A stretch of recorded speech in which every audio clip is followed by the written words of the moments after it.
오늘 말씀의 제목은 짐승, 적 그리스도와의 싸움에서입니다. 짐승, 적 그리스도와의 싸움에서. 어린 시절에 무더운 여름이 되면 이 텔레비전에서 이 남양 특집 영화를 많이 방영하였습니다. 그때 단골로 나왔던 그 영화가 있는데요. 바로 이 오맨이라고 하는 영화입니다. 오맨. 여러분들 혹시 그 영화를 보셨는지 모르겠습니다. 사실 이 오맨이라고 하는 이 영화 시리즈는 1976년도에 처음 제작이 되었습니다. 그리고 이후에 무려 정규 시리즈만 4편이 제작이 되고요. 또 2000년대 들어서서 리메이크도 2번이나 되었습니다. 굉장히 많은 사람들에게 인기 있었던 그런 영화였죠. 짐승의 표 666이라고 하는 문신을 새기고 태어난 사탄의 아들 데미안이라고 하는 그러한 존재, 적그리스도라고 하는 그런 존재에 대해서 그런 존재가 있구나라고 하는 것을 세계인들에게, 세상의 사람들에게 부각시켰던 그런 영화입니다. 바로 이 짐승, 이 적그리스도에 대한 언급이 처음으로 등장하는 바로 그 말씀이 바로 이 요한계시록 13장의 말씀이다라고 하는 사실이죠. 그리고 그 유명한 짐승의 표 666도 바로 이 13장 18절에 언급이 되고 있습니다. 요한계시록 12장을 통해서 이 사탄과 악한 영들과의 이 싸움에 대해서 전하고 있었던 이 사도 요한은요, 이제 이 사탄의 권세를 힘입은 두 짐승, 적그리스도와 또한 가짜 선지자들의 어떤 출현에 대해서 예언을 하고 있는데요. 오늘 새벽에는 그 중에서 특별히 바다에서 올라온 짐승, 바로 이 적그리스도의 출현에 대한 본문의 말씀을 살펴보고 그들과의 싸움에서 우리 믿음의 성도들이 반드시 승리하기 위하여 기억해야 할 것이 무엇인가 함께 살펴보기를 원합니다. 짐승, 적그리스도와의 싸움에서 그 첫 번째로 우리는 하늘에 속한 자로서의 분명한 정체성을 가져야 한다라고 하는 사실입니다. 짐승, 적그리스도와의 싸움에서 그 첫 번째로 우리는 하늘에 속한 자로서의 분명한 정체성을 가져야 한다. 1절과 2절을 보십시오. 내가 보니 바다에서 한 짐승이 나오는데 뿔이 10이요 머리가 7이라. 그 뿔에는 10 왕관이 있고 그 머리들에는 신성모독하는 이름들이 있더라. 내가 본 짐승은 표범과 비슷하고 그 발은 곰의 발 같고 그 입은 사자의 입 같은데 용이 자기의 능력과 보좌와 큰 권세를 그에게 주었더라. 우리가 오늘 읽지는 않았지만 요한계시록 12장 17절, 요한계시록의 17절을 보시면 용이 여자에게 분노하여 돌아가서 그 여자의 남은 자손 곧 하나님의 계명을 지키며 예수의 증거를 가진 자들과 더불어 싸우려고 바다 모래 위에 서 있더라. 이렇게 12장을 마무리하고 있음을 보게 됩니다. 그리고 13장의 1절이 이렇게 시작하고 있는 것이죠. 내가 보니 바다에서 한 짐승이 나오는데 뿔이 10이요 머리가 7이라. 그 뿔에는 10 왕관이 있고 그 머리들에는 신성모독하는 이름들이 있더라. 이제 하나님을 따르는, 이제 여자를 따르는 여자의 남은 자손과 이 용과의 최후의 지금 전쟁을 앞두고 있는 상황에서 이 붉은 용 사탄은 두 짐승을 자신의 휘하에 두고 이 그리스도와의 최후의 전쟁을 지금 앞두고 있는 그런 상황을 이야기를 하고 있는 것입니다. 1절에서 이 짐승은 바다에서 나왔다고 하는데요. 이 짐승의 외관은 마치 이 계시록 12장에서 묘사된 붉은 용, 사탄의 모습과 매우 흡사합니다. 7개의 머리, 10개의 뿔, 10개의 왕관. 이런 용과 마찬가지로 짐승도 엄청난 힘과 권력을 가진, 가공할 만한 그런 어떤 위력을 가진 존재로서 그려지고 있다고 하는 사실이죠. 특이한 것은 그가 쓴 면류관, 그가 쓴 이 왕관에 신성모독하는 이름들이 있었다라고 하는 사실입니다. 이 짐승이 마치 자신을 하나님처럼 높이고 하나님의 이름을 모욕할 그런 존재라고 하는 사실을 암시해주고 있는 것이죠. 특히 여러분들 2절을 보시면 이 짐승의 모습을 3가지의 동물의 형상에 연관지어서 그렇게 설명하고 있음을 봅니다. 이 짐승이 표범과 비슷하고 그 발은 곰과 같고 그 입은 사자의 입과 같다고 합니다. 이 표현은 마치 다니엘서 7장 3절부터 8절 사이에 언급된 네 짐승의 환상과 비슷하게 보여지는데요.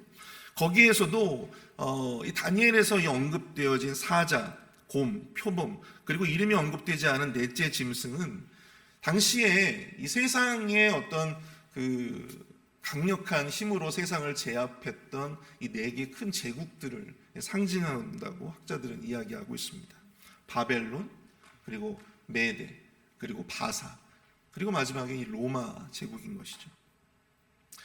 바로 이 오늘 본문에 바다에서 나온 이 짐승은 바로 이 용의 권세를 힘입어서 세상에서 막강한 힘과 권세를 부린 매우 강력한 그런 존재라고 하는 사실을 우리가 이런 외관적인 모습을 통해서 우리가 충분히 생각해 볼 수 있습니다. 그리고 학자들은 이를 이 적 그리스도라고 이야기합니다. 함부로 건드릴 수 없는 힘과 권세를 가지고 마치 자신을 하나님처럼 높이며 세상을 좌지우지하는 가공할 만한 위력을 가지고 세상을 다스리는 그런 권세를 잡은 자, 짐승, 적 그리스도. 5절과 6절을 한번 보십시오. 또 짐승이 과장되고 신성 모독을 말하는 입을 받고 또 42달 동안 일할 권세를 받으니라.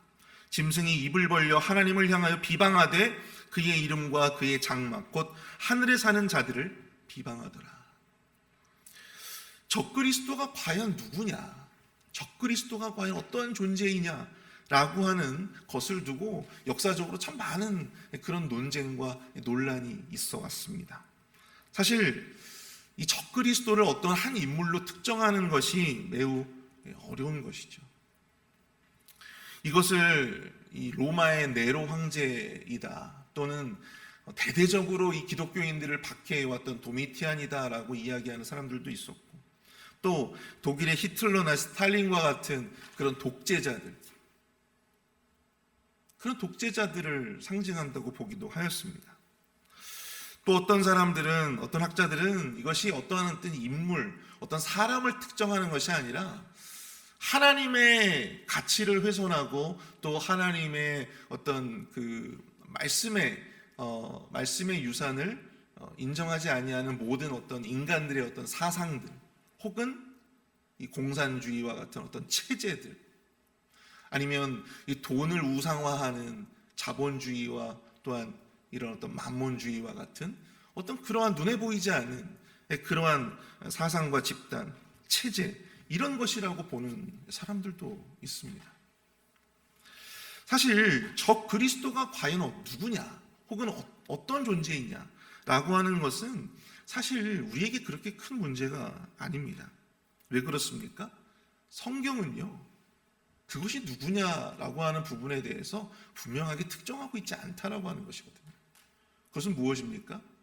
우리가 거기에 대해서 지나치게 관심을 가지고 우리가 거기에 대해서 지나치게 그게 누굴까? 그게 과연 무엇일까? 그런 어떤 궁금증을 가지는 것을 성경은 인정하고 있지 않다라고 하는 것입니다. 우리에게 알려주고 싶어 하지 않아요. 성경이 우리에게 이 적 그리스도, 이 짐승에 대해서 말씀하시면서 우리에게 요구하시는 것은 그게 누구이냐를 너희들이 알아내라 라고 하면서 이 말씀을 주신 것이 아니다라고 하는 것입니다. 무엇입니까? 그 가공할 만한 하나님을 대적하고 하나님의 이름을 비방하는, 하나님을 모욕하는 모든 사람들, 또 모든 체제와 모든 사상, 모든 집단, 그것이 적그리스도가 다 되어질 수 있다라고 하는 사실이에요. 세상의 힘과 권력을 힘입고 하나님의 뜻에 대적하고 비방하는 모든 자들, 모든 체제, 모든 사상이 적그리스도가 될 수 있기 때문입니다. 근데 중요한 것은 오늘 말씀에서 우리 주님께서 우리에게 요구하신, 우리가 꼭 기억하기를 원하시는 것은 그들이 비록 가공할 만한 위력과 능력과 권세를 가지고 있기는 하나 그들의 권세는 과장되고 그들의 권세는 일시적이며 그들의 권세는 불완전하다라고 하는 사실입니다. 5절을 보십시오. 짐승은 용으로부터 권세를 받았는데 단지 42달 동안 일할 권세만을 받았다라고 기록을 하고 있습니다. 그리고 그 짐승에 대해서 이야기하면서 그가 매우 과장되다라고 이야기를 하고 있어요. 실제의 어떤 그의 능력과 그의 어떤 권세보다도 훨씬 더 과장되었다라고 하는 것이죠. 또한 오늘 보면 7절을 보시면 또 권세를 받아 성도들과 싸워 이기게 되고 각 족속과 백성과 방언과 나라를 다스리는 권세를 받으니, 여러분들이 적 그리스도는 성도들과 싸워서 이기게 되었다라고 말씀하고 있습니다. 그리고 각 족속과 백성과 방언과 나라를 다스리는 권세를 받았다라고 합니다. 마치 온 세상을 다 이긴 것처럼, 마치 온 세상을 다 지금 다스리고 있고 또 권세를 잡은 것처럼 보여지지만 실상 이들의 승리는 매우 불완전한 승리이며 매우 제한적인 승리라고 하는 사실을 우리는 알 수 있어요. 8절을 보십시오. 죽임을 당한 어린 양의 생명책에 창세 이후로 이름이 기록되지 못하고 이 땅에 사는 자들은 다 그 짐승에게 경배하리라. 이 땅에 사는 자들은 다 짐승에게 경배하게 될 것이다 라고 말씀하고 있습니다. 여러분, 이 땅에 사는 자들이 누구입니까? 여러분들 원어를 보시면 이 땅에 사는 자들이라고 이렇게 우리가 이제 그렇게 읽을 때는 우리가 잘 모르지만 사실 이 원어적 입장에서 본다면 이 땅에 속한 자들이에요. 속한 자들. 땅에 속한 자들. 그냥 물리적으로 우리는 땅에서 살아가는 사람들을 의미하는 것이 아니라 땅에 속한 자들. 그럼 하늘에서 사는 사람들은 누굽니까? 하늘에 속한 자들을 의미한다라고 하는 것이죠. 이 땅에 사는 자들, 죽임당한 어린 양의 생명책에 그 이름이 기록되지 아니한 자들.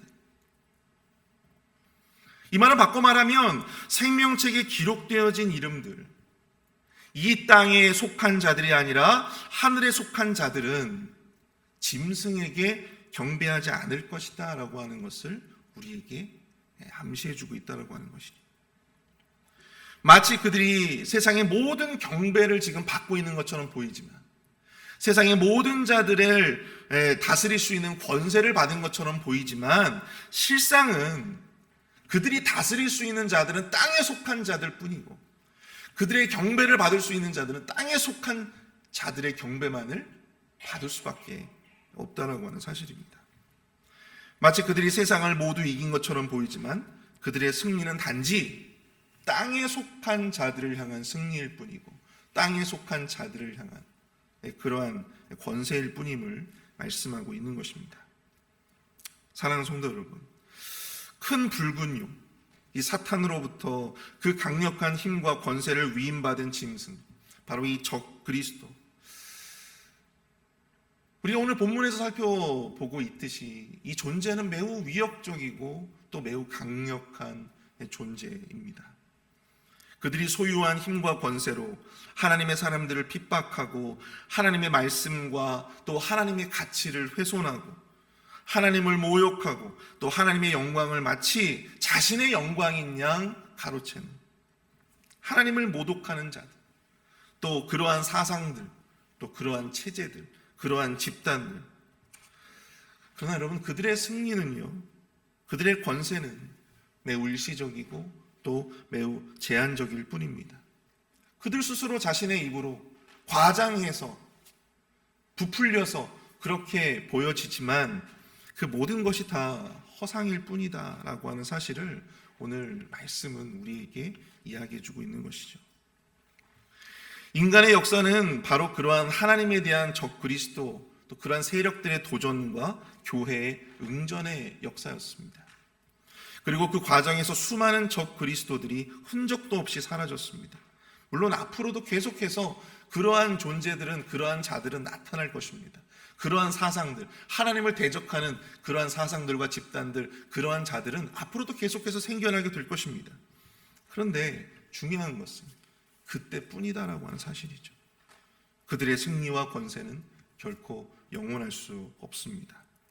도미티안이 그러했고 히틀러와 스탈린이 그러했습니다. 수많은 이단들과 그들의 사상이 그러했고 또 앞으로 출현하게 될 미래의 적 그리스도도 그러할 것입니다. 일시적이고 제한적인 승리이고 권세일 수밖에 없다는 사실을 우리가 반드시 기억해야 하는 이유. 근데 여러분, 우리가 제가 어제 그저께 말씀에서도 이야기를 했지만, 하지만 우리 그렇다고 해서 그들의 어떤 힘과 권세가 약하거나 미약한 것은 결코 아니라고 하는 것이죠. 그것들은 우리에게 굉장한 위협이 될 수 있음을 우리는 인정해야 합니다. 그리고 때에 따라서 우리의 삶을 통해서 선택을 요구받을 수도 있다고 하는 것이죠. 그러므로 우리는 우리 스스로의 믿음의 정체성을 분명히 해가야 한다고 하는 사실을 기억해야 합니다. 나는 과연 어디에 속한 자인가? 여러분, 적그리스도가 경배받을 수 있는 자들은요, 모든 자들이 아니에요. 땅에 속한 자들, 어린 양의 생명책에 기록되지 아니한 그런 자들만의 경배와 또 그들만을 다스릴 수 있는 권세를 받았다라고 하는 사실입니다. 저와 여러분들과 같은 생명책에 그 이름이 기록되어지고, 또한 하늘에 속한 자들의 경배와 또한 그들을 다스릴 권세는 그들이 받지 못했다라고 하는 사실을 우리가 기억해야 된다라고 하는 것입니다. 그러므로 우리의 믿음의 정체성을 분명하게 세워가야 한다라고 하는 것이죠. 여러분, 앞으로 이 말세 시대를 살아가면서 정말 우리가 상상할 수 없는 그러한 강력한 이 하나님을 대적하는 대적자들과의 어떤 싸움을 앞두며 우리가 정말 간헐적으로 우리의 삶 가운데 찾아오는 어떤 그런 선택의 순간들이 분명히 있어요. 그런 고난들이 찾아오고 또 그 고난 속에서 우리는 수없이 많은 믿음의 선택들을 해 가야 합니다. 그럴 때 하나님께서 그러한 선택을 우리에게 요구하시는 이유는 과연 무엇일까 생각해 보면, 앞으로 우리에게 닥치게 될 그 엄청난 환난 속에서 우리로 하여금 지금부터 하나님의 자녀로서 또 하늘에 속한 자로서의 그 믿음의 정체성을 분명하게 세워가야 한다라고 하는 하나님의 뜻이 저는 이 말씀을 통해서 느껴지게 되었습니다. 하늘에 속한 자들이라고 하는 믿음의 정체성을 여러분들 꼭 기억하십시오. 물론 두려움과 불안에 흔들릴 수도 있겠지만, 여러분, 성경에는 바알에게 결코 무릎 꿇지 아니한 7천 용사와 같은 자들이 있었습니다. 이 말세의 시대 속에서 하나님을 대적하는 자들 앞에서도 하늘에 속한 자로서 믿음의 용기와 믿음의 정체성을 지키는, 그리스도의 인침을 받은 자로서의 거룩한 정체성을 결단코 이 작은 유익 앞에 놓치지 않는, 잃지 않는 우리 모든 주님의 자녀들이 되실 수 있기를 축복합니다. 두 번째로, 우리 짐승 적 그리스도와의 싸움에서 두 번째로 우리가 기억해야 할 것은 우리의 승리는 오직 인내와 믿음에 있음을 기억해야 한다라고 하는 사실입니다. 우리 9절과 10절을 한번 보시죠. 누구든지 귀가 있거든 들을지어다. 사로잡힐 자는 사로잡혀 갈 것이요 칼에 죽을 자는 마땅히 칼에 죽을 것이니 성도들의 인내와 믿음이 여기 있느니라. 아멘. 누구든지 귀가 있거든 들을지어다. 여러분, 이 말씀은요, 들을 사람은 듣고 말 사람은 마라, 이 말이 아니에요. 너무나도 중요하다라고 하는 것을 말씀해 주시는 거예요. 너무나도 중요하다. 새겨들어라. 새겨들어라. 너무나도 중요하다는 말씀이에요. 비록 불완전한 일시적이고 제한적인 적 그리스도의 승리이고 또한 권세이지만, 그것으로 인해서 정말 많은 하나님의 성도들, 하나님의 사람들이 핍박을 받고 궁지에 몰리고 손해를 보고 많은 어려움들을 겪게 될 것이라는 것입니다. 때에 따라서는 사로잡혀 가는 자들도 있을 것이고 칼로 죽임을 당한 자들도 있을 것이죠. 그러나 그렇게 행한 그들도 고스란히 하나님의 보응을 그 죄에 따라서 받게 될 것임을, 심판받게 될 것임을 오늘 말씀은 이야기해주고 있습니다. 사도 요한은 아울러 궁극적인 최후의 승리를 위해서 성도들에게 요구되는 것이 있는데, 그것이 바로 인내와 믿음이다 라고 하는 것을 마지막으로 우리에게 강조해주고 있는 것이죠. 하나님께서 성도들을 핍박하는 적 그리스도와 악의 세력들을 보응하실 것이니 그때까지 믿음을 가지고 인내로서 그 환난의 시기를 견뎌내야 한다라고 하는 것을 말씀해주고 있는 것입니다. 여기서 우리가 이 인내에 해당하는 헬라어 단어가 휘포모네라고 하는 단어인데요, 이 말이 참 매우 재밌습니다. 이 단어의 어떤 유래를 본다면 이 배에 노를 젓는 노꾼이 배에 노를 저으면서 이제 앞으로 막 가고 있어요. 근데 여러분 노를 저 보신 분들은 아시겠지만 이 노를 젓는 게 이렇게 보통 힘든 일이 아니거든요. 힘이 들어요. 고통스러워요. 그래서 여러분들 고대 그 전투함이라든지 함선들은 누가 노를 저었습니까? 보통 노예들이 노를 저었어요. 너무나도 고통스럽고 힘든 일입니다. 그런데 그럼에도 불구하고 노를 저어야 돼요. 앞으로 가기 위해서. 여러분 이 피포모네라고 하는 이 단어는요, 매우 적극적인 인내를 이야기합니다. 그저 아무것도 하지 않고 견디고 참는 그런 어떤 수동적인 인내를 우리에게 이야기해주고 있는 단어가 아니에요. 비록 힘들지만, 고통스럽지만, 그럼에도 불구하고 내가 육지로 나아가기 위해서는 배의 노를 계속해서 저어 가야 하는 거예요. 내 목적지로 가기 위해서는요, 이 노를 반드시 저어야 되는, 계속해서 저어 가야 된다라고 하는 사실이죠. 노를 저음으로써 점점 앞으로 나아가는 적극적인 인내를 우리에게 의미해주고 있는 단어입니다. 여러분 성도들의 인내라고 하는 것, 우리에게 최후의 승리를 안겨다줄 인내라고 하는 것은 바로 그러한 것이다라고 하는 것입니다. 살면서 시련을 만나고 불운을 만났다고 해서 내가 아무것도 하지 아니하고 주저앉아서 울고만 있는다고 해서 그것이 인내가 아니다라고 하는 것입니다. 슬픔을 만났을 때에도 우리는 눈물을 훔치고 다시 일터에 나아가 나의 사명을 감당하는 것, 그게 바로 참된 성경적인 인내라고 하는 사실을 우리가 기억해야 합니다. 전도의 문이 막혔다고 열릴 때까지 기다리는 것이 인내가 아닙니다. 나름의 길을 찾고 또 찾고자 하는 것, 열릴 때까지 그 닫힌 문을 두드리는 것, 이 적극적인 모습이 바로 진정한 인내의 모습이다라고 하는 것이죠. 적 그리스도는 성도들을 두렵게 할 것입니다. 그들을 핍박하고 압제함으로써 온갖 두려움과 불안으로 그들을 제압하고자 할 것입니다. 그럴 때 아무것도 하고 있지 않은, 아무것도 하지 않는 것이 인내가 아니라고 하는 것이죠. 만약 초대교회 성도들이 그러한 것을 인내라고 인식을 했더라면 아마 오늘날 우리는 이 복음을 알지 못했을 것입니다. 그러나 그들은 그러한 핍박과 박해 속에서도 복음의 증인으로서 자신들의 삶을 인내로서 자신들의 사명을 지켜왔다라고 하는 사실입니다. 더 적극적으로 복음을 전하고 복음의 가치를 위해서 그들 나름의 삶의 투쟁을 계속해왔다라고 하는 것이죠. 사랑하는 성도 여러분, 적 그리스도와의 싸움에 앞서 우리가 반드시 기억해야 할 것은 우리가 두려움과 불안 속에서 감히 하나님의 사람으로서 고백하지 못하고 또 하나님의 사역과 하나님의 사명을 감당하지 못할 만한 그런 상황 속에 있다 하더라도, 그럼에도 믿음을 가진 자라면, 그럼에도 하늘에 속한 자라면 아무것도 하지 않고 있는 것이 아니라 우리가 지금 이 순간 마땅히 내가 할 수 있는 그 일을, 그 사명과 그 본분을 온전히 지키면서 살아가고자 하는 것, 그것이 바로 승리를 가져다주는 참된 인내의 모습임을 여러분들 우리 말씀을 통해서 반드시 기억하시길 축복합니다. 우리가 그 인내와 믿음으로써 장차 우리의 삶 가운데 혹여 있을지 모르는 그런 영적인 전투에서 주님을 의지하여 꼭 승리하시는 저와 여러분 되실 수 있기를 축복합니다. 우리 다 함께 오늘 말씀을 생각하시면서 이 찬양을 함께 하기 원하는데요, 바로 믿음과 삶이라고 하는 찬양입니다. 믿음과 삶, 우리 함께 찬양하시고 함께 기도하도록 하겠습니다.